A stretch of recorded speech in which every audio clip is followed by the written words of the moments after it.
Python type error, not enough arguments for format string. Here's the output. These are UTF-8 strings I believe. Some of these can be none type but it fails immediately, before ones like that. Type error, not enough arguments for format string. It's 7 for 7 though.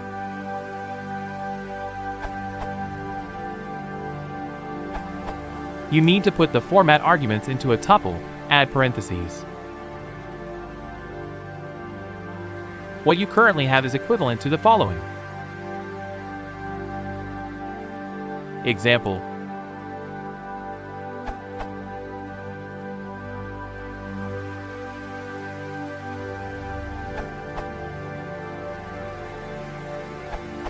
Note that the % syntax for formatting strings is becoming outdated.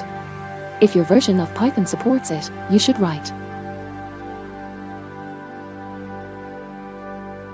This also fixes the error that you happen to have.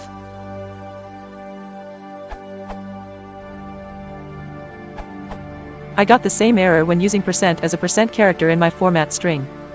The solution to this is to double up the %%.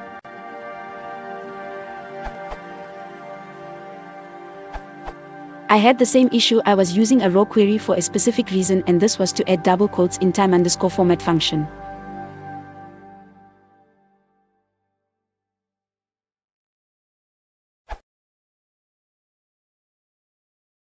Hash metric